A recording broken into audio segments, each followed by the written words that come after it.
this degree. I've experienced that before. That's email and printers. Yeah. And it wasn't with email. This was just with a person's files that they stored on their computer. They just had them all in the desktop. Question: have we dialed in Ian on his mic? Yes, it was a Mac. Yes. Okay, I couldn't remember if we did or not. It's not surprising. No, not in the slightest. What we doing? What? Checking my levels is all, since it's a different mic. Oh. I just wanted to make sure I wasn't blowing out the from the preamp. It's usually a good idea. Yeah. That's all. Okay. Ian, you broke your phone. Can we instead of posting It these in looks show really chat, funny. can we start uploading stuff into the doc? No. I will Ooh. delete the show chat. We've already discussed that It's kinda nifty. the engineer doesn't get to make decisions, right? Yeah, he said Yeah. that. Please his add words, not anything ours. used to the doc. Thank you. Okay, we can do that. Matthew, if it's not in the doc, you don't get to talk about it. I will mute your microphone. I was sending the pictures just to laugh at. Oh, that's fine. If we're going to We can't reference do it, the pictures on the podcast.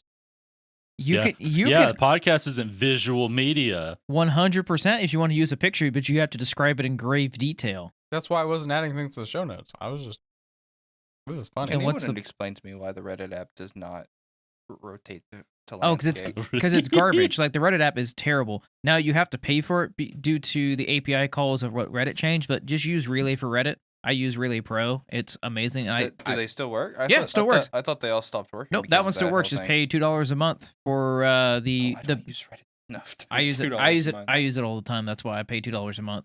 Reddit is the same as Microsoft for me. The best way to use it is not at all. Nah, I use Reddit all the time. I still use it from time to time, but it's just ever since their big changes these last couple of years, it's been awful. Yeah, I haven't gotten on Reddit. It's awful. Oh, Wow. it's been garbage, but I'm only on it because specific subreddits I still follow haven't moved to other communities, so like I'm still there. And as soon as they move to like Discord or something, then I'll jump. But Discord's not yet. even worse. You can't search Discord like you can with Reddit. That's right, and that we've already found the AI scraping Reddit has turned out incredibly well. Have we? Oh yeah, have you seen the stuff that No.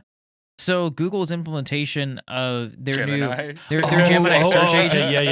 Yeah. No, okay, sorry. I know That what you're talking about. Reddit is part of their search algorithm, Yeah. and apparently it promotes a lot of Reddit's results as like part of its response, and it's Sounds like a It's villain amazing. origin story. Yeah, pretty much. Yeah. yeah, you really shouldn't.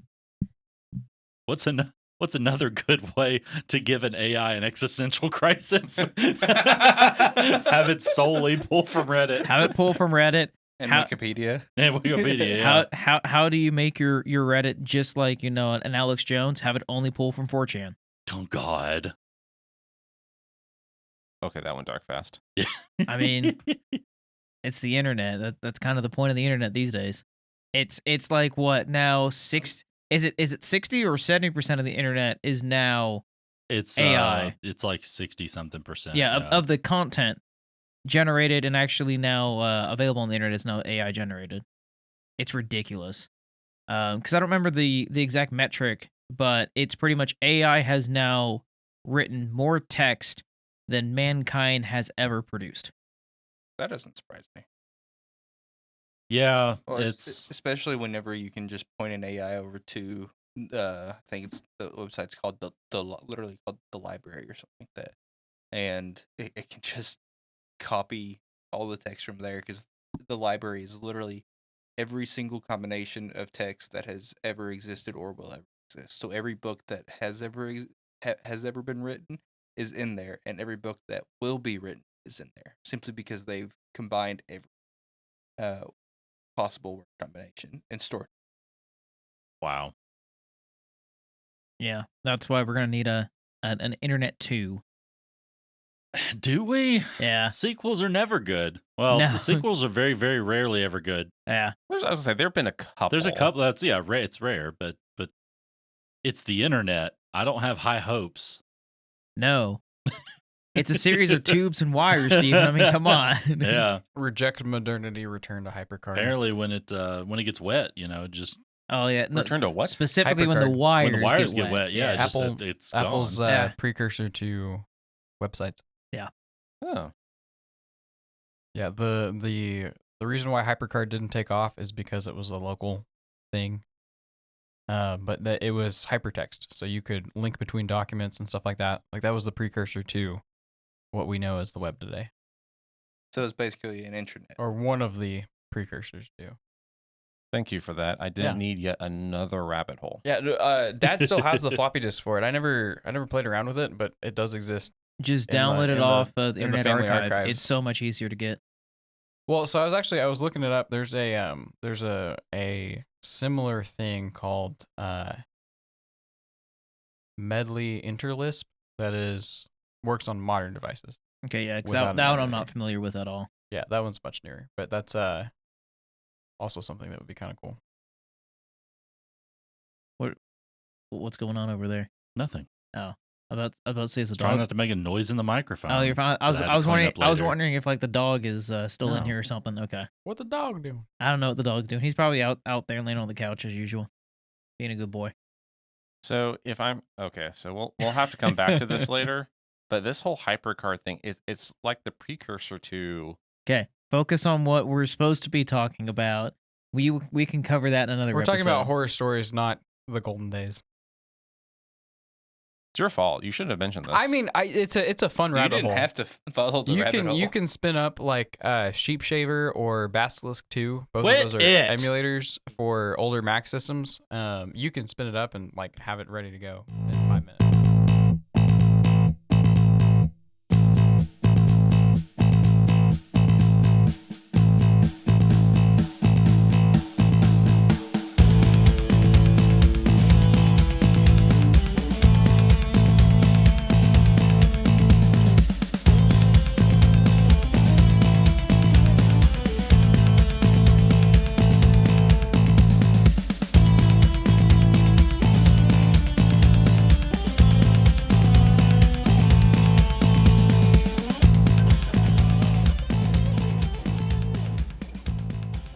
I don't know how to respond to that.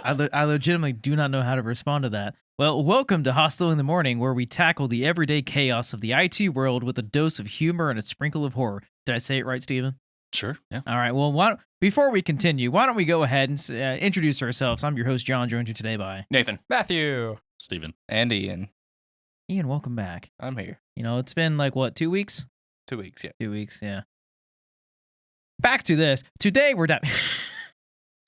Steven wanted me to read this AI generated intro that he loves and adores so much. So I had no part in this. you had such a heavy part in this. So today we're diving into the spine-chilling realm of IT horror stories. From catastrophic outages to bewildering user errors, we'll share the tales that keep tech professionals up at night. Buckle up as we recount the mishaps, madness, and mayhem that remind us all why we love and mostly dread this job. Get ready for some thrilling stories that might just make you think twice about that next help desk call. My God, if I get a help you know desk what? call, I'm gonna be like just livid. You know what that sounds like? What? A subpar conspiracy theory YouTube intro. Steven, can you go Kinda ahead and does, can you actually, go yeah. ahead and like cut together like I don't know, like a Twilight Zone or an X-Files like type of like music track as we read through this?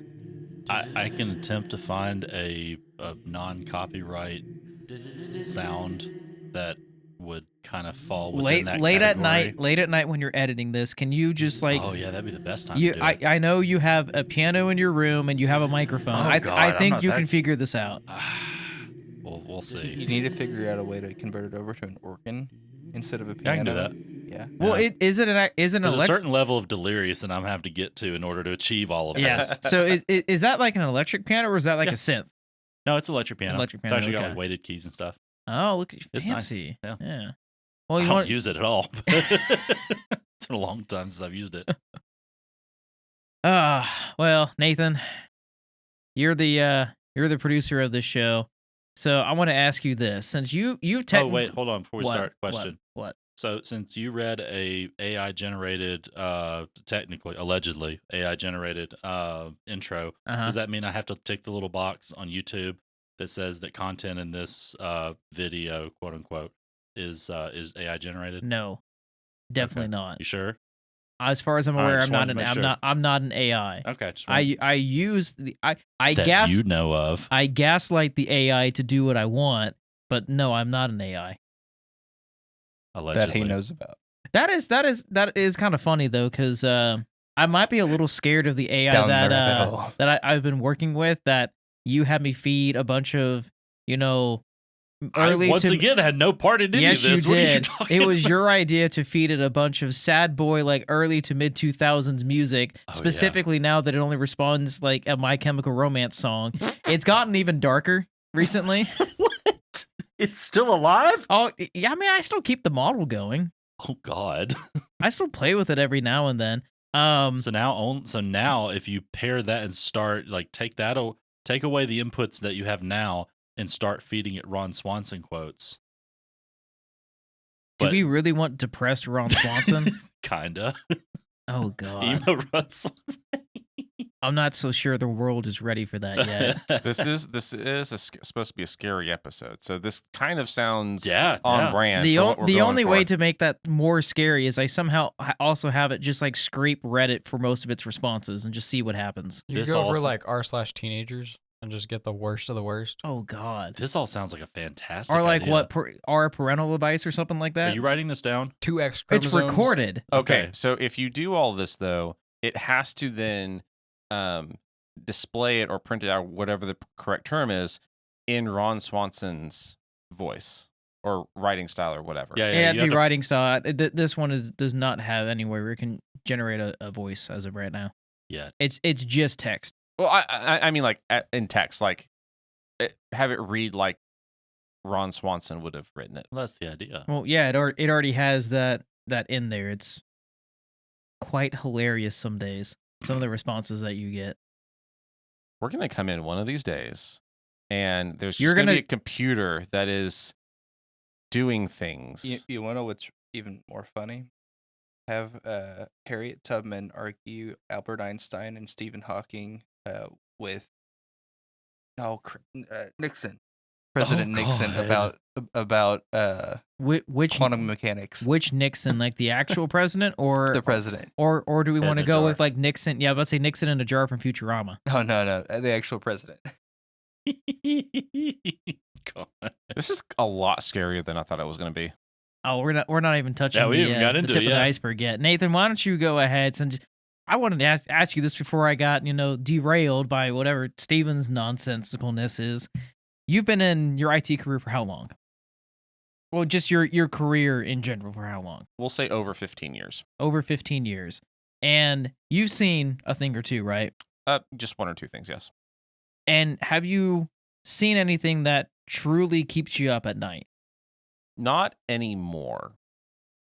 I've been able to relegate this to the way back, the dusty cabinets of the brain where everything, there's like 3 closets and 5 rooms in front of it. You can That's a all big filled with cabinet. stuff, and yeah. I've been doing this a while, so there's a lot to store. Well, can you tell the audience, I know we're going to be talking about horror stories, but can you elaborate on what we're classifying as a, quote, IT horror story? What is the worst things, situations, hardware, software, take your pick, that you have ever seen? User. That works too, or doesn't work too, as the case often is. Anything that is terrible. I have seen some things. I have seen some things that I cannot repeat. I have seen. You've seen some things you can't even explain. Yes, that's actually quite accurate. I've seen things that no one can really explain because it should not have worked that way. I've seen things work that should not have worked. I have very nearly overwritten the company I worked for's critical database because That's what backups are for. It's it fine. was in I believe an 80s era database. Like Cobalt? I was accessing it through DOS command line. Okay. And I will say this. Give me a blank Unix terminal or Linux terminal and a copy of like Linux in a nutshell or Unix in a nutshell, something like that. Give me that over old, poorly written DOS command line ish, GUI page ish. Matthew, do you know what the term for that would be? Shell? Maybe, because I mean, it had like text and like there were fields and stuff, but it was all keyboard, it was all command line that you had to. It was all keyboard commands that you had to use. Mice To get didn't work. I don't know too Could you much at about least, like, the Windows terminology for everything, but on Linux, you would be describing a man page, I think. No, it wasn't a man page because you actually did stuff in it. Was an application. But it was like you could like arrow up and down and it would Yes. highlight different things. Yes. You You're had to get talking to- about a TUI, a textual user interface. Yes, yes. A TUI. Yes. Yeah. The amount of power one wields through those is horrifying. Absolutely horrifying. We rotated where you had to set updates to run every Friday, Mm-hmm. and it was a rotating task. The first time I had it and I had to do it solo, I accidentally overwrote. There were two we had to do. I overwrote one with the other. Now, fortunately, I learned this later. It was actually the commands for it to run, and it wasn't going to run till the next day. So it was a very simple matter of do a few steps, basically reverse what you did. Get rid of the command. Yes, and then do it correctly. I didn't find out about this later because this was poorly explained to me. I thought it was immediate, like it just redid everything. I realized what I did, and it was called by one of my colleagues' names. That was how we referred to it because he did it, didn't realize he did it, and caused a weekend-long war room. Oh, no. And I did the exact same thing, but I caught it. And so I yell over at the guy that was training me, like, hey, can you come here? I think I messed this up. I showed him what I did. About, I would say 90 seconds to 2 minutes later, when he stopped laughing, he showed me how to fix it. Sounds like something I would do. That is burned in to the brain, and however hard I try to bury that, it doesn't quite stay buried. In your own mind. Yes. Yeah. Yes. Now those are pivotal learning experiences. Would you like to know why this was also terrifying? Sure. I was a help desk technician at the time. Oh, it's the good old we have this thing that needs to be done and we don't really care who does it. Yep. Whether It's they're just qualified or it's not. a repetitive task that we haven't taken Yeah. the time to figure out how to automate. You're We a just tech, need a body you're to a do tech it. that does techie stuff, so do techie stuff. And yet I had basically root access to To the whole a shebang. critical database. Was Yeah. there at least like some kind of user security to get to this point? Like you had to log into something or go in through a certain verify your identity in some way to get to it. I did have to put in a username and password. So there was at least audit logging. Well, probably not. I would say, because I think I know what you're talking about, I would say there probably was.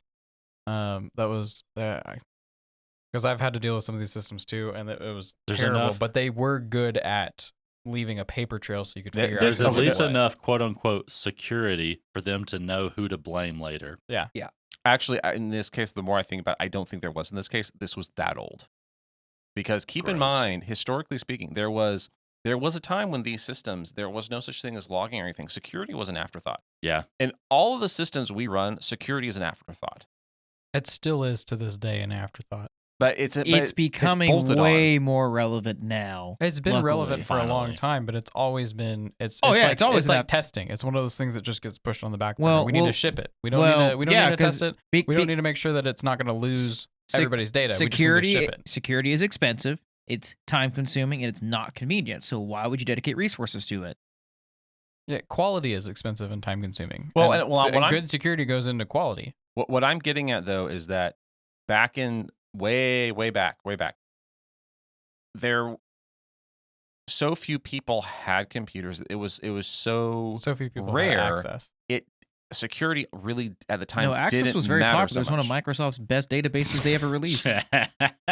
Security That haunts us to by this day. obscurity Bum, was bum, the thing. So there's a horror story for you. That's a scary, because I mean that's in the realm of, I mean, I know one of the things that I've always been terrified of, because this wasn't scared into me deliberately by someone. It wasn't entirely their intention.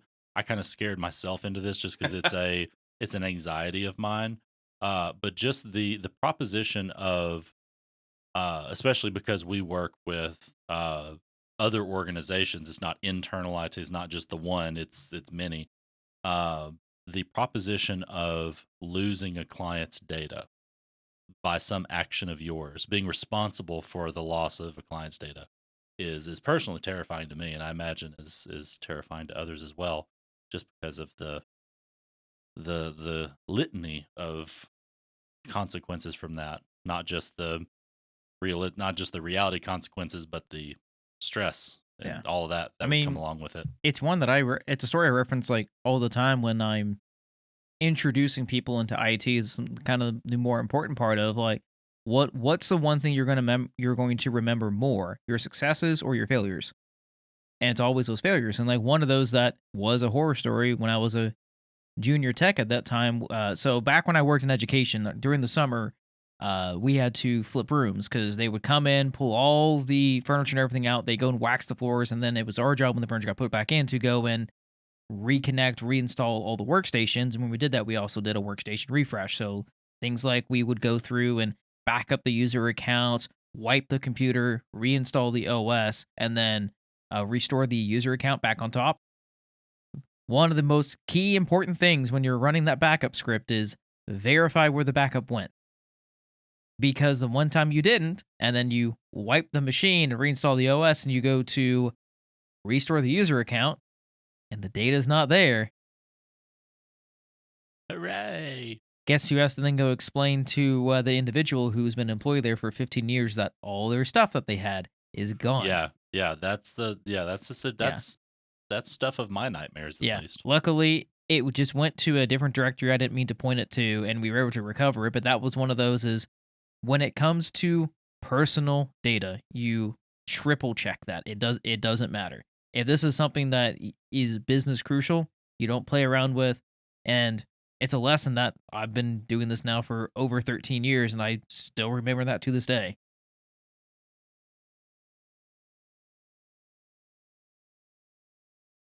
So I've given my horror story. Matthew. So I've got one from last week.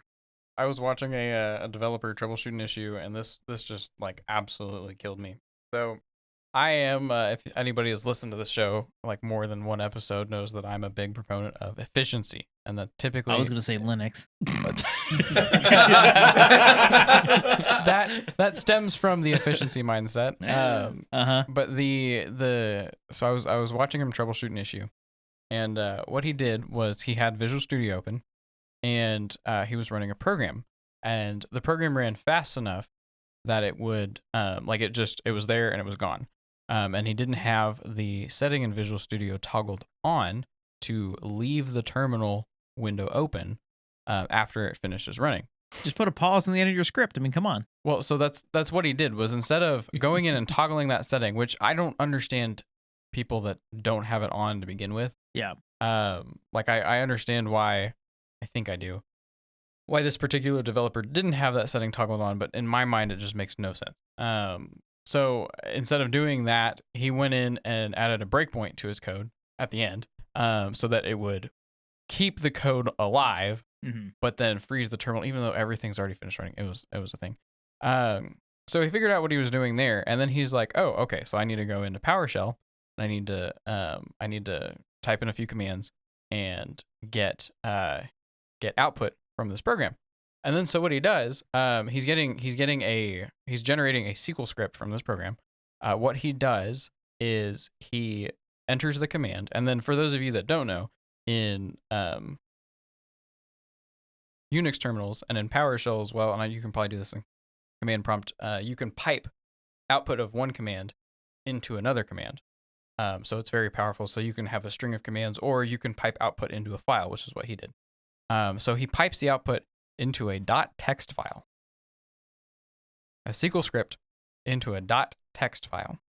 He then opens the .text file in Notepad, copies the contents, and then pastes it into SQL Server Management Studio. Instead of pasting it directly to his clipboard, which you can do, you can pipe it to the clipboard, or pipe it to a SQL file that you can then open in SQL Server Management Studio. Just jumbles around. Isn't it an SQL? Isn't it Yeah. .SQL? Yeah. Yes, just .SQL, but instead he did .txt. So, and this was what blew my mind too, is that like, You mean horrified you? yes, he knew enough about the piping syntax and the power that you have there, and then just like that was my hopes were raised a little bit, and then just completely dashed as we went further along watching this. And it's just, by the end of it, there were like 5 different windows open for just this one small task. It just killed me. And there was no outside of the terminal, there was almost no use of the keyboard. It's a really good thing. It was like select, right click, copy, click around to the next window. Wait, he's not even paste. he's not even using the keyboard shortcuts for No, copy and paste. It was What? all mouse. This All mouse. It's a really good thing I'm not a developer, because this sounds like something I would do without knowing it. I mean, to be Yeah. fair, without Yeah. knowing any better, like knowing like you could do it, but that legit sounds like and something like I it's would not do. it's I get it, it worked, right? And it's Sure. not like he went out of his way to just do 20 bajillion steps. Like Sure. this is what he does. At least he didn't export like a CSV and then open in Excel, and then he tried to save it from Excel to do all this. I didn't get a chance to ask, but I assume the reason why it went to a text file was so that it wouldn't automatically open and execute or something like that. I would bet that. Oh no, he probably didn't do it that way, or to like a PS1 file, because it's going to ask to be self-signed anyways, and he doesn't want to go through the effort of self-signing his script. Yeah, so it was. But ultimately, It there killed was me. the option It to killed me. export directly as a SQL file. Yeah. Oh yeah. And then just do the thing. Well, not even that. You could have skipped the files altogether and just piped it straight into your clipboard and then pasted into wherever your destination was. So you cut out that whole middle section of nonsense and go straight to what you need to do. It's a good thing I'm not a developer. Yeah, I'm not even a developer either, and I've just made enough scripts over the years to know some of the basics and fundamentals, and I'm over here going, yeah, okay. When you first explained this, it didn't sound as bad. Now that you explained it here, I'm like, okay, this is Let me back up. hilarious. I missed a step. So he ran the command. He ran the command and it output the content, the SQL script to run just straight to the terminal. So it was there. And then instead of copying it from there, he output it to the text file and then copied from the text file and then put it into. Okay, that's so much worse. Yes. Okay. I missed the step. Yeah. To be honest, I now understand your rage, because I would have been doing the same thing. It was one thing after another, and not even like common keyboard shortcuts, right? Yeah. Like what Steven was already talking about, like Control C to copy or Control X to cut, things like that. Like I'm not even talking about, anything power user, just basic stuff. It was all mouse. And for the audience, when this originally occurred, Matthew sent this to us in a far, far, far more incensed tone. It was like He is like very ranty. yes, very. like it's not. I'm not mad at the person for being He's ignorant. simmered Are since you? then. Right? I'm just, there's a better way to do it. And like John agrees, all right? This isn't me just being a douche canoe power user. Like there's an objectively better way of doing There's like this that 3 was separate better ways you could not be doing done. this. Yeah. It's not that he wasn't doing it the way that I would have done it. It's just that he was doing it a terrible way no matter how you spin Did it. he use Alt Tab at all? No. Wow. And this Okay. isn't, this I've wasn't watched on even a- Steven use this Alt wasn't Tab. this Yeah. wasn't on a Mac. This Hey, was on now. a Windows computer, right? So like you have all the benefits of the built-in tiling and stuff like that. You can None of Command it Tab was- in a Mac too. Taken use. And for those of you that still don't really understand what's going on, this is that moment in the horror movie where the protagonist is running down the hall, watching every door around him close as the monster is right behind him. And finally, he gets to that last door, and it just slams in his face. I'll do you one better. This is the part of the movie where the protagonist, who is depicted as not like a strong athletic protagonist, but as a more delicate protagonist, is running Sparkly vampire. through a wide open field away from the monster and is constantly turning their head and running sideways and turning around completely backwards and running backwards and screaming and then turning around and running fast again and then turning around again, deliberately letting them catch up. letting them Yeah. catch up. This seems to Yeah. be like that as well. That's what this felt like for Yeah. sure. Just painful to watch. Yeah. Well, I'm not going to say I'll do you one better. I'm going to change the tone a little bit. The dynamic because is that's slightly- one that is I agree, that's one type of horror that we deal This with. is a very personal horror. Because that's the internally agonizing type of horror where it's like there's nothing you can do that's acceptable in the workplace. Yeah. In that situation, but you have to watch it take place anyway. My horror story also happened last week. So let me spin you a tale.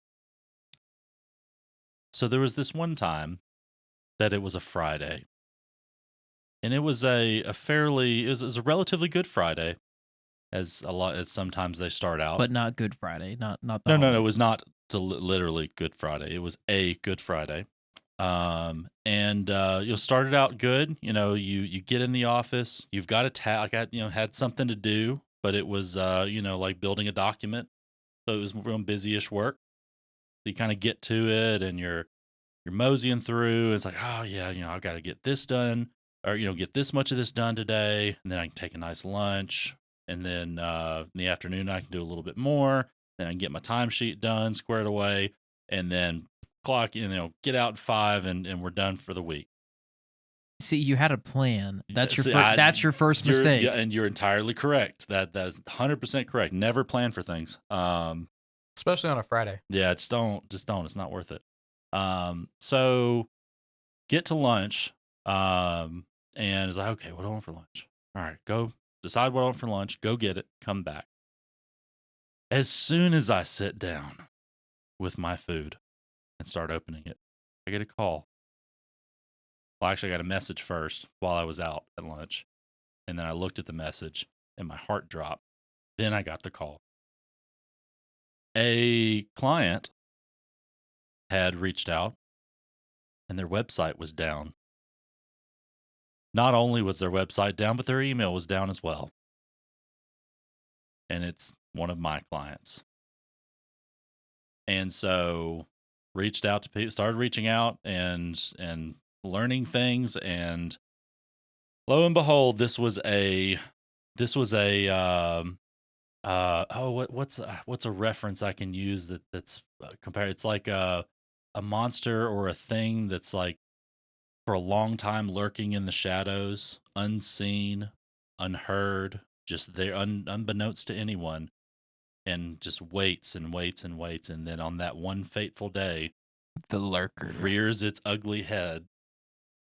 This was a client that we had so there were two clients at one point that were once in the past one company, and then they split, but they had company resources that were intertwined. And time goes by, and one of those companies does well, one of those companies doesn't do so well. And the one that didn't do so well ended up going out of business here recently. And there were still resources, namely domain and DNS resources, that were still intertwined with this other client. And somebody decided that last Friday was the day that those were going to be deleted. And so we spent a couple hours figuring out that, the DNS records because their DNS host was so and so company, but the DNS records were actually hosted on another platform, and those name servers are referenced in the domain host. And yeah, those DNS records got deleted, and so everything stopped working. And so me and another teammate had to work the rest of the day to get a just stopgap measure in place to establish reproduce DNS records to get things kind of working. By rest of the day, do you mean till midnight? No, it's till 5:15 or so. Oh, Because presumably things were in place that this stuff should be working. We were at that point where it's like, okay, I was told that at least that, okay, things are in place. We're in the propagation phase where it's like, okay, things are in place. It's going to take hour-ish for things to do their deal on the back end and start working. Okay, cool. I was told that, okay, cool. I'm going to go to dinner and then I'll check on it later and make sure it's all working. All right, cool. That sounds good. Monday morning rolls around, still not working. There was a one particular thing that wasn't input correctly on that Friday. So there was another couple of hours of dealing with it. First thing Monday morning. And then it was resolved and fixed and everything was fine. So, but the horror aspect of it is just that is the surprise. It's the jump scare, if you will, of the situation, and just that gut wrenching, stomach dropping, oh God feeling halfway through Friday. Which is never where you want to be. So, moral of the story: Never make a change on Friday. never make a change on Friday. But more importantly, just unless you don't have to deal with it. somehow make sure that make yourself unavailable at least halfway through Friday. Also, always make sure you know who has your DNS records. Oh, yes. Please, we beg you. If there was one piece of knowledge that I could, okay, and this is a little overgeneralized. If there's one piece of technology infrastructure knowledge that I could package up, wrap up in a nice little package, and inject into the brains of every human being on the face of the planet, it would be that DNS is important. That it's one of the most important things that you have for your technologically speaking, for your business. Your public domain name and all the records associated with it, this is critically important because somehow the majority of people don't know that. And it's this afterthought. It's this just peripheral thing that's just floating over here. And we don't have to really, it's fine. We don't really have to deal with that. No, it is very, very, very important. So for those of you listening who don't have a clue what DNS is, that's okay. That's okay. I will explain this in a way. I'll inject it into your brain later. It's fine. I will explain it in a way that you will understand. If you do not know where your website, if you do not know who you are paying for your website and your custom email address, hit pause, go find out. Yeah. Now. Like right meow. Like right now. Well, and it's just the most important thing you will do this year is find out. Because if that goes away, your business is gone. Mm-hmm. You must understand, if you don't have your email address, you don't have your website, you don't have your business. You're welcome. Mm-hmm. If you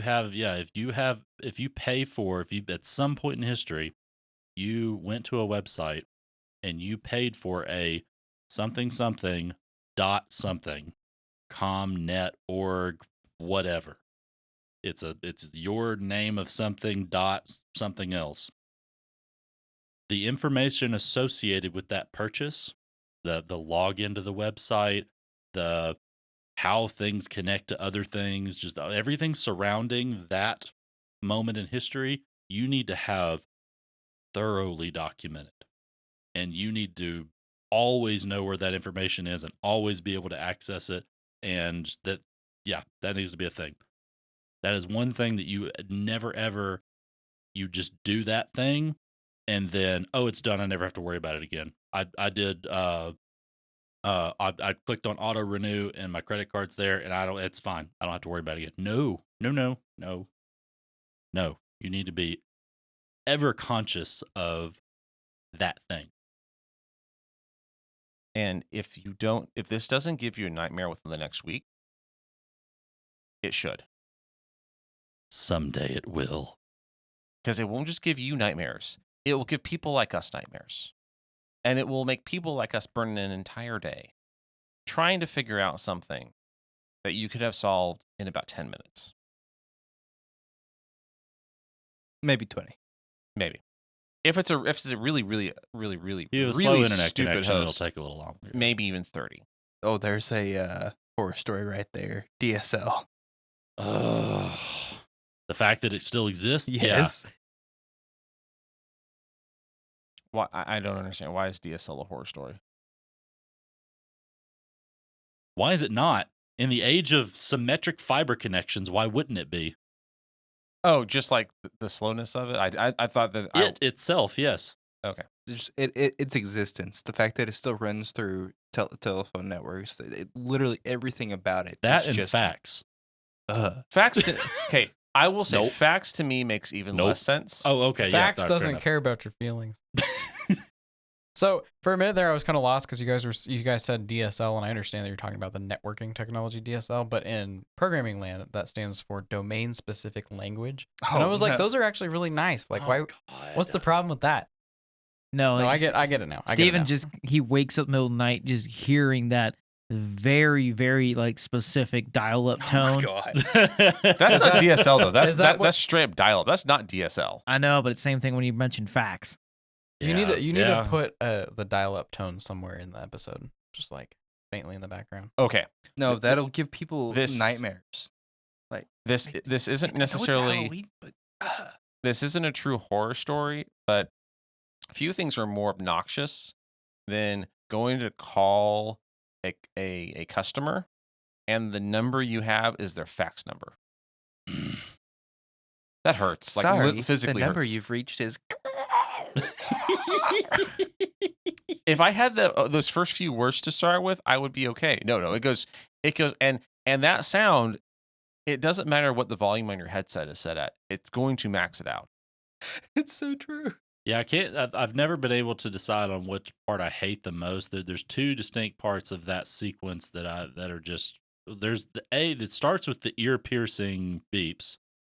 The second phase is just that robot-y thing. But it's like the transition from the second section to the white noise or whatever noise that is. Just that particular I don't know, that makes me cringe every time. It's the language. Of It's the not. I mean, you AI. get the sudden shock of the beeps, and that's fine. I mean, it's like, okay, fine, it's a sound. And then the middle and the second starts off like, whatever, and then dinner. Yeah, that part just gets me. Brings It's the nostalgia sound to of my data. eyes. Like Unreal Tournament finally, like, reconnecting after someone answered the phone and I was on a kill. It was the worst.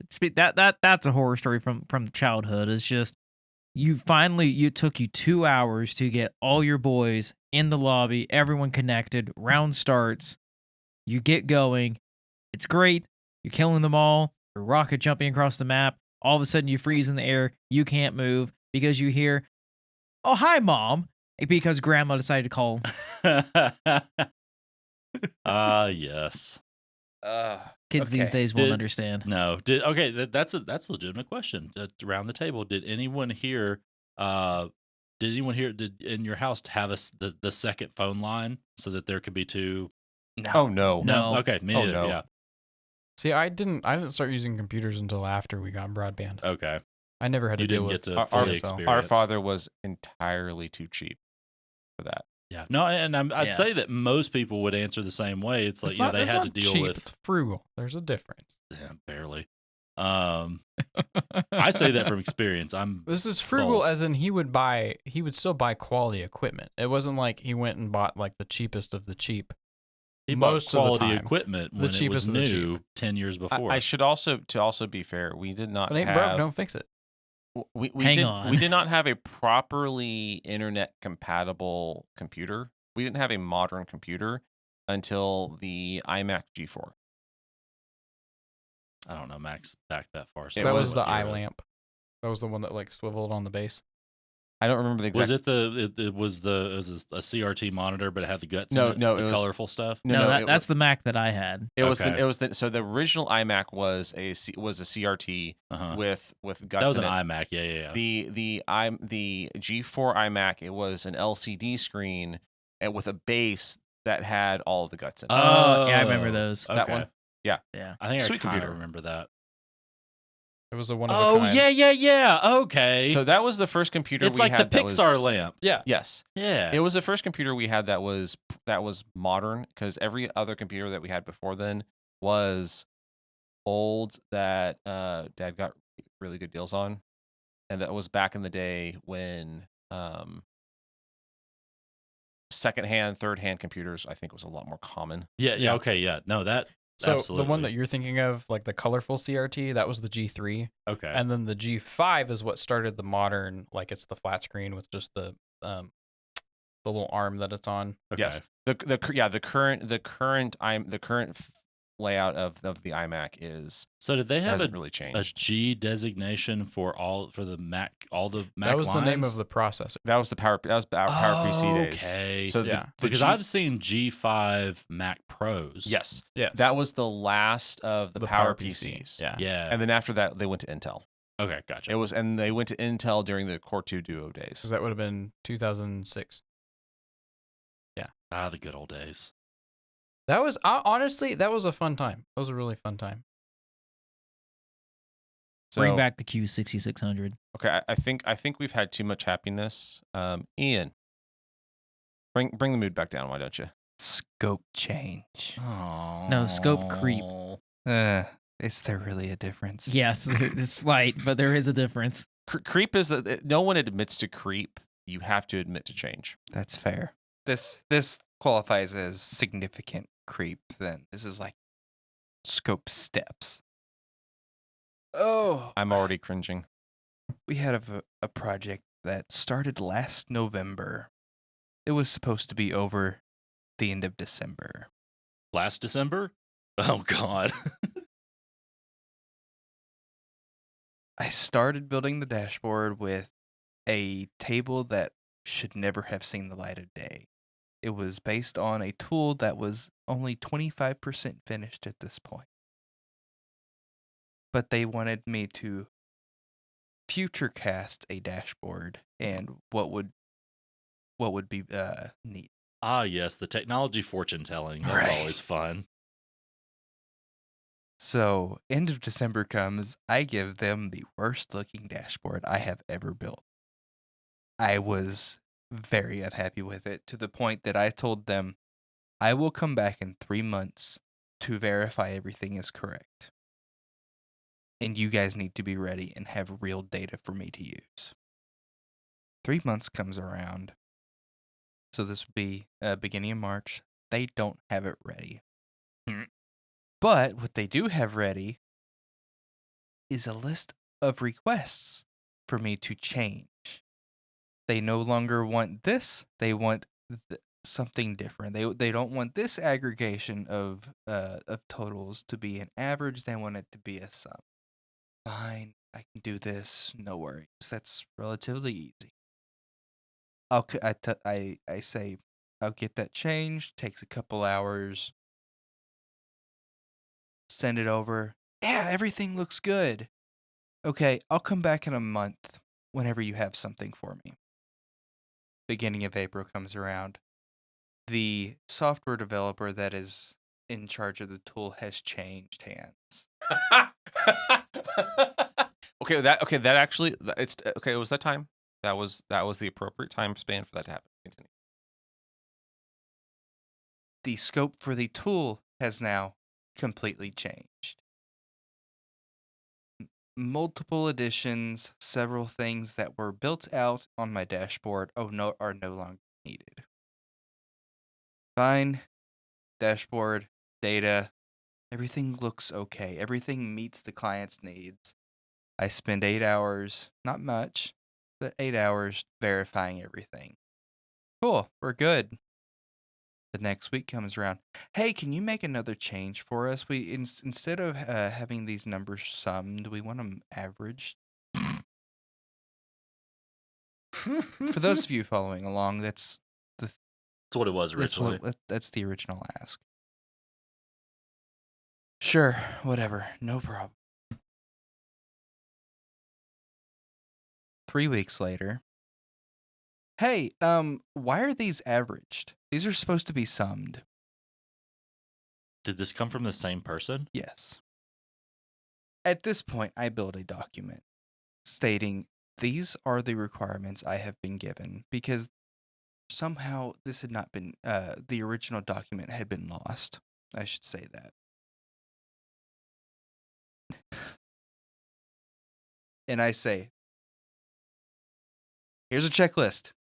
Go through it. I want you to go through everything here because this is what you've given me. This is what you've told me. This is what I have built.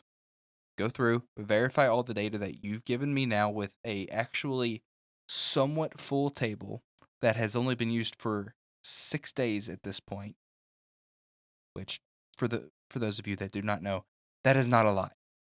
That I have almost nothing to work with. There's only 10 people that are using the tool at this point because they're alpha testing it.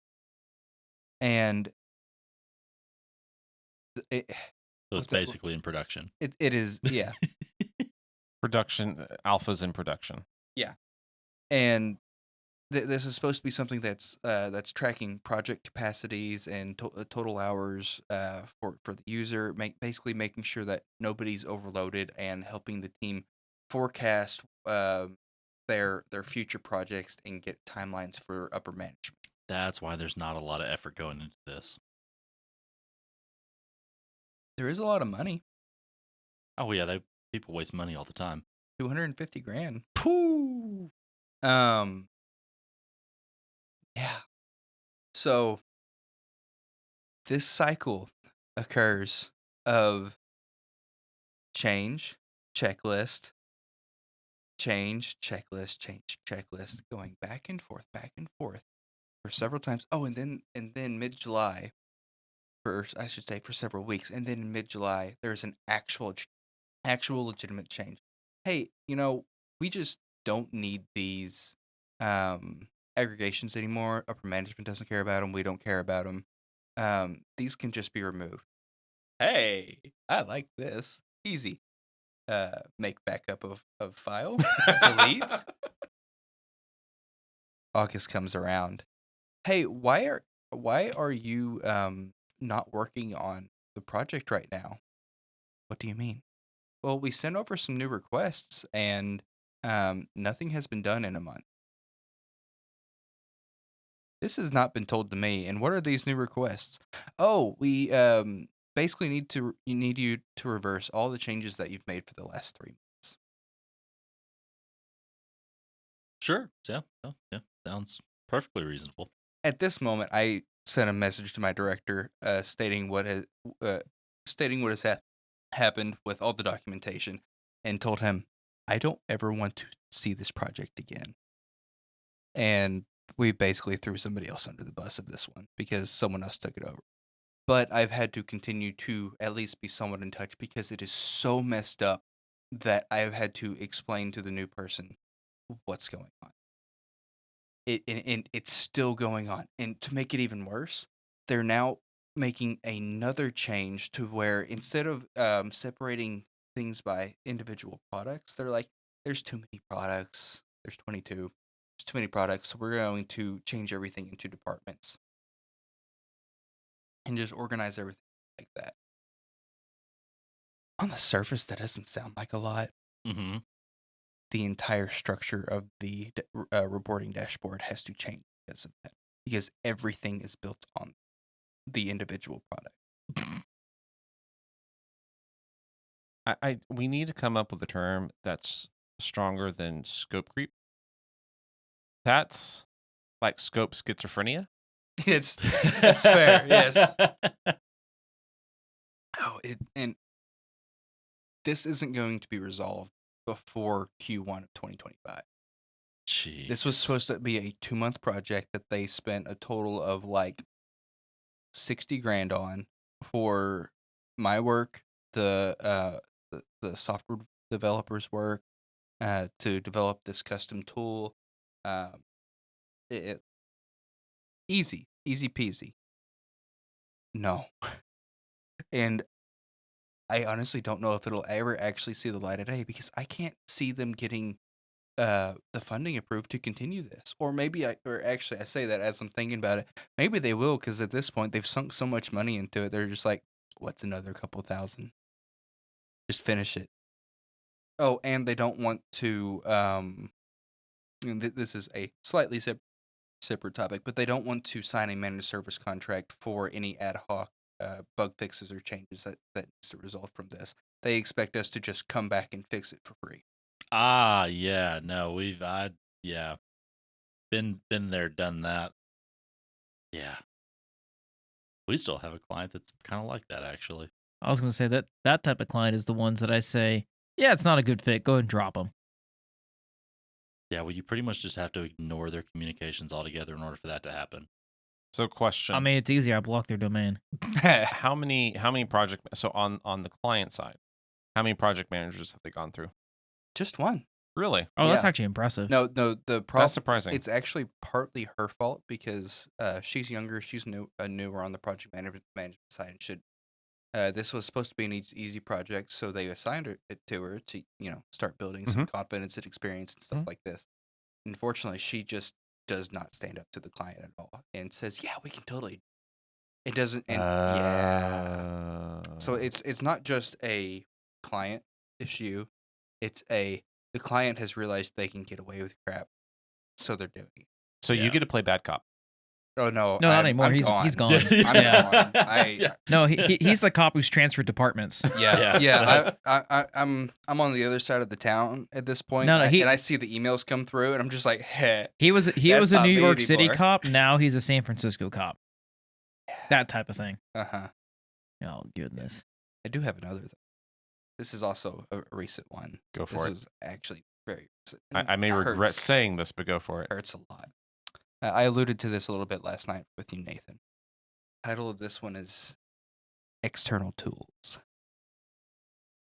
We have some dashboards that are built entirely off of external tools. These are third-party applications or databases that are controlled by other parties that, or in both of these scenarios, occur on this one dashboard. We have been working on this dashboard for 8 months now. It is a very large dashboard with executive level viewership on it. And for those of you that do not know me, I am currently consulting a very, very large company. And we're talking like, we'll say Fortune 100 company. We're talking that executive level viewership. So that's part of the reason why so much time and effort has gone into this one. We got told 3 weeks ago that the company that is contracted with the company I work for has decided to renege on their contract because of some other very, very minor internal account issues that were not resolved in a matter in a matter that they saw fit. They got fished. Oh. They got fished, and it's the company I work for's fault for not fixing it fast enough. That's impressive. Did they get fished from your org, or was someone No. impersonating it? No, it was actually neither. So It was no affiliation at all. No, but Hilarious. because the account got locked Yeah. on the company I'm working for's side, because some security messages went out after this, which caused the lock. It didn't get resolved fast enough for them, so they're like, "Okay, we're going to now renege on this multi-million-dollar contract that is with their highest profile client." And that leads to me because the dashboard is built entirely off of these tools. So now we are having to completely remake a dashboard that we spent the last 8 months on because we no longer have, or as of the end of October, we will no longer be able to use them anymore because we won't have the license for it. Wow. Yeah. And then the second part to this, also still external tools. The database that we're pulling all of this data from is managed by a completely separate team that we have no control over, very little affiliation for. They have decided to implement a change for quote unquote privacy concerns that we've talked to other people about, and it's really they think that they're taking on too much. So they're like, we're going to lessen the burden on ourselves by not letting anybody query this database. Oh God. Yeah, that'll solve the problem right there. So we now have to, or we no longer have access to this at all. The change was quote unquote announced back in April on a single internal post to a single, or to their internal team. And there is one internal wiki page about this that does not even explain what they're doing, why they're doing it, and how you can get around. But there is an exemption list that we can get on that will take 6 weeks to resolve so that we can access this until the end of 2024. But come Q1 2025, we will have no access to it at all unless we hire someone else to own the entire database. That is impressive. I don't volunteer. No.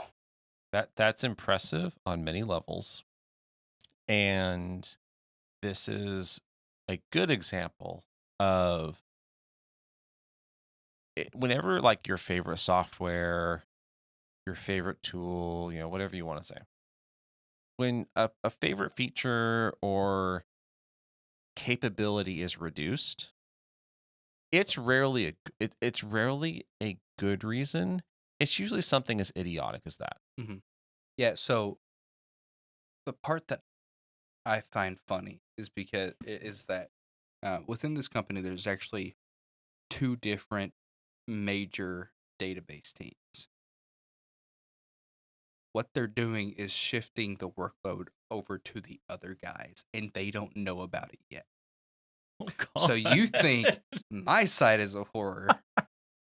They're about to get thrown into the Ugh. fiery furnace. As somebody who I have been in that position.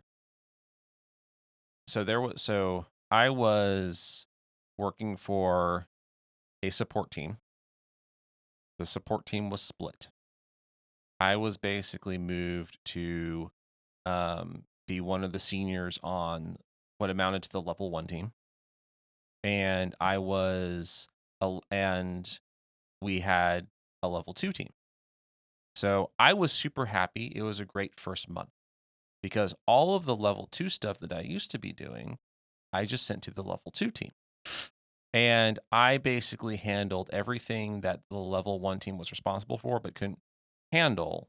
The individuals couldn't handle. I took it. You were 1.5. Basically. But it went to the team, then it went to me, then it went to level 2. And it was great because I was able to not deal with so much stuff. It was kind of fun. Until the level 2 team basically reneged on all of the level 2 stuff. And somehow were able to finagle their way into saying that they were only going to do level 3 stuff. And so we basically went from having X number of people to do level 1, level 2 to half of that number to do level 1, level 2. Now, except for myself and one other person, guess where everyone else that could do level 2 work went? Yes. So the team that you mentioned, I feel their pain. Mm-hmm. That happened to me. This was only one example. This has happened to me multiple times in my career. And there are certain people, and I think and this exists in pretty much any industry, any business, especially in a large business, is that there are the people that are good at what they do. There are the people that are bad at what they do. And then there are people that are very good at surviving. So the team that's locking people out, I kind of got tipped the hat a little bit because they're led by some survivors. Mm-hmm. Yeah. To tell you just how much the team that's about to get crushed under a weight of the sun. Last week, before I should say last Friday, because this is when this all went down. It's another Friday thing. Yeah, it's always Fridays. Yeah. Last Friday, this team of about 80 people managed 387 tables. Repeat that number. 387 tables. That's a lot of data. Mm-hmm. Especially with the company that I'm working with. Yesterday, that number hit 450. Today, it was 658. Oh, They've nearly doubled. almost doubled, yeah.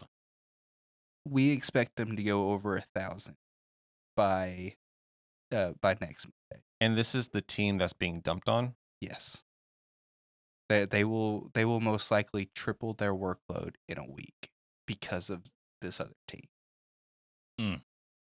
Thanks, guys. I feel their pain. Right? I feel their pain. I am sorry. The worst part about it ugh. is it's not necessarily the amount of work that they have to manage or amount of data that they have to manage. It's the amount of data that they have no clue what is. They have to learn, will have had to learn at least 700 new tables, like what their key IDs is, what the actual table is actually storing, what kind of privacy level does each table need to have. Because you mean that these tables that are getting dumped on them doesn't come with documentation? there's some, but because that they're getting it, they have to have a new privacy review for every single one because they were not the original owners. But there's no way. No. There's no way. And to make it worse, the way all of this is gonna happen is this new team's having to take over the management of these. But then anytime anybody wants to query one of these tables, they have to, or that team has to make their own copy of that table. So when you're talking about a table that is, I'm serious, a single table that is 15 terabytes. What? Yeah. And this is flat text, right? Yes. Oh. A single table can be upwards of 15 terabytes, and a team's having to duplicate that. Oh, what if there's 4 teams that need this data? You're quadrupling it. Oh, and then you have the original, so it's actually five times the data storage that's needed for this one table because this other team suddenly decided to change their policies. RIP to their server farm. Yeah. Yeah. That's and I used to work with databases that were a couple of gig flat text. There are very few people that can understand that pain. It is atrocious. And I'm talking gigabytes. I cannot. I can only intellectually understand 15 terabytes. I can understand in theory. And they're not storing any kind of binary yeah, they're not storing any binary. It's all text. Mhm. Gee.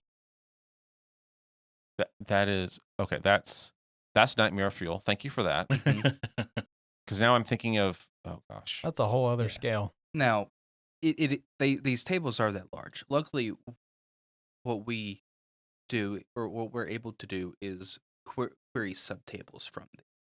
So, like the stuff that we actually work with is anywhere from a couple hundred megs to a couple gigs. But the source tables, yeah, they're upwards of 15 terabytes.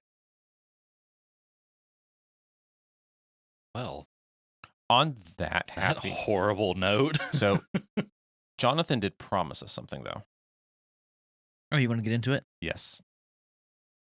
I was browsing the old interwebs a few weeks ago, and I came across a story that reminded me of a fond memory I had working alongside my father back in the day. So, Steven, I've worked with you probably the most out of everyone here. You know, you and I, we've gone through some very interesting scenarios before, right? We have. We have met some very interesting individuals before, right? We have. And we have had a few end users that we would avoid like the plague, right? Still do. Would you nearly, to avoid working a ticket for them, would you lock yourself in a small container that was incredibly hot outside and nearly pass out? I don't know. Personally, I don't know if I would go that far, even for just for the end users I have in mind. Mostly because I'm mildly claustrophobic. Well, So I don't know if I would go that far. let me tell you a tale about I endured an accidental sweat box trying to escape a nightmare user. This is by user Jam Hamster on the Tales from Tech Support subreddit. Shout out love to that you, Jam username. Hamster. So many years ago, I was a keen, helpful IT guy who just started out in my career. I was part of a small team of 7 people, all of whom were pretty talented. Notes in here, I didn't understand how talented until I joined a few more companies. Yes, we had many a laugh and always got the job done with lots of stories born. I always tried to be friendly, useful, and to love and help, but there are my limits. There was this one user from the US that I was asked to look after for the week, and she completely latched onto me. I shall be calling her Miss Funny Shoes, a nod to the movie Mimic. This will become important later. Every hour there will be a new problem, and she would hunt me down, bellowing my name as she did so. I'd hear the very distinct click-clack of her steps as she crossed the floor to the IT department. I take a breath, then I await her arrival like Bill Murray and the bus. Help! Then get on with my day. This particular day was blistering hot and humid, and we didn't have aircon in the office. We had manhandled a newly delivered decent-sized printer up the long sweeping stairs of the company and into the IT department and unpacked it. I was known as Spindle Boy because I am weirdly bendy and I can fit behind the racking to cable manage or pretty much fit anywhere. One guy eyed up the box with a thoughtful expression on his face and said, "Hey, Spind, you reckon you can fit in there?" Me? Yeah, I'll give it a go. I sat in the box, cross-legged, and proceeded to fold myself in like a meat-based transformer to the point where the top could be folded in place. There was a shout of a huzzah from the team. I was about to climb out of the box, victory assured, and then I heard it. Click-clack, click-clack. Stewart! She burst through the doors open. Click-clack, click-clack. Stewart! Stewart! Help me, Stewart! A perfect memory sample that sound still lives rent-free in my head. There she stood, 3 feet from me, in the middle of the floor, asking my whereabouts while I was basically cowering in a box. In a box that was getting hotter and hotter.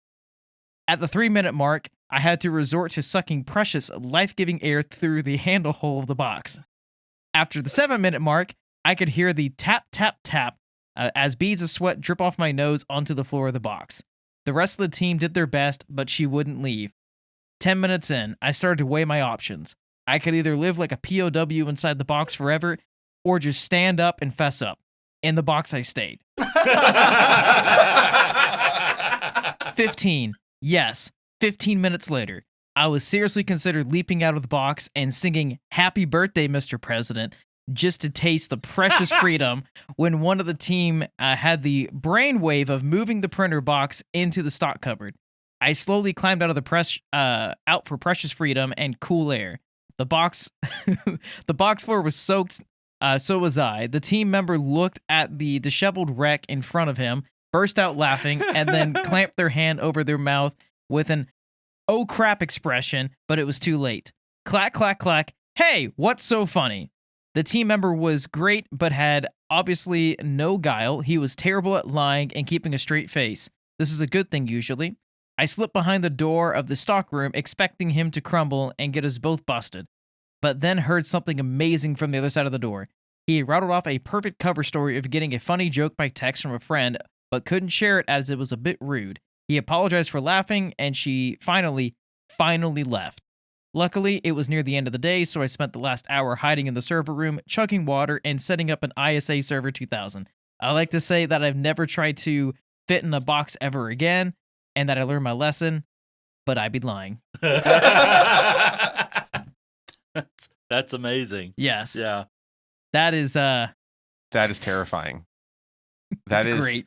And Well, now that I a know wonderful narration. the time frame, I mean, that's a long. I mean, for the scenario, 15 minutes is a long time in something like that. And you asked me if I would endure that. If what had been delivered and the box available happened to be a full-size server rack box, that's about all I could probably fit into. Yeah, no, I probably would have done that. Yeah, 100%. Yeah. There's a few users I strategically went and cable managed the server room to completely get away from. there's so many lessons to be learned from this. So many. And I think the example of the teammate pushing the box into the closet, Yeah. that right there, that dude worked for a brilliant team. That is genius. That is the type of behavior one should expect from great techs. That is good company culture right Yes. there. 100%. Yes. At least localized company culture within a team. If you guys are trying to really build camaraderie with your teammates, why don't you try putting them in a printer box? Yeah, shove one of them in a box. That's, yeah. His teammate literally hit a body for him. Now, it was his body and he was alive, but still. I don't know. That's almost a Schrodinger's cat kind of situation going on. A little bit. Alive or dead, we're getting you out of here, brother. I still can't get over the fact that she came into the closet just because she heard Sure her to laugh. Yeah. Like, Oh, and I've dealt with individuals like this before. Like it you laughed. Why did you laugh? How dare exactly. you laugh? They have to be directly involved in everything. It does when they are there, they rule the space, and it doesn't matter what you say, what you do. It's their say. Yeah, and no, 100%. I probably would have died in that box to avoid that situation. I'm trying to think. I don't know if I've ever had a customer that quote unquote needy, but I've had a few that have come close, and that is one of the worst. Everybody listening to me, if you have ever in your life complained about your tech support, it doesn't matter if it was your company tech support, doesn't mean if it was the widget you purchased tech support, doesn't matter. Any tech support that you've ever complained about, because you can only start contacting them via either a generic email, generic phone number, or generic ticket application. It is people like that lady is their fault. Yep. It's 100% their fault. Fully agree. Because if you are and this is also something, if you try everything you possibly can and you reach out to tech support as your last resort, they don't care. They really don't. If they know that you have done what you can do and you have followed whatever rules were put down, whatever it was, and then you reach out to them, they are fine. They will help you. However, if you are going to them once an hour, then you have not done everything you can possibly do for yourself. And if your IT department or whatever it is, if they don't have a central contact policy, they're about to get one. Yeah. This just goes to this is just my opinion, my mentality on it, so don't take it as gospel. This is obviously set in stone as soon as you say This it. this is tech gospel according to Stephen. So basically the way I look at that is, again, that the whole thing that you laid out of, help me help you. There's certain things, especially just retain information, especially if you're a frequent flyer of tech support, if you will. There are things that naturally you are going to hear more than once. Turn it off and on again. As a seemingly, supposedly intelligent adult human being, one of the wonderful things about the human brain is that you have this thing called short-term and long-term memory, namely the long-term part. Ideally, in life, you are supposed to encounter things multiple times, and you're supposed to remember those things and commit that to long-term memory, so that when it comes up again, you can remember it and be like, oh, yeah, this is what I do. So if you are one of these people that's going to tech support all the time and they're having to repeat things to you and you're having to, you're not learning things, that is not a failure on their part of teaching it properly. That is a failure on your part of being a human being, because there are just some things that it doesn't matter if you don't understand the grander picture of technology. If you don't understand this wider world, it's a simple, isolated, contextual thing that you've been told more than once. Ergo, you're supposed to remember it.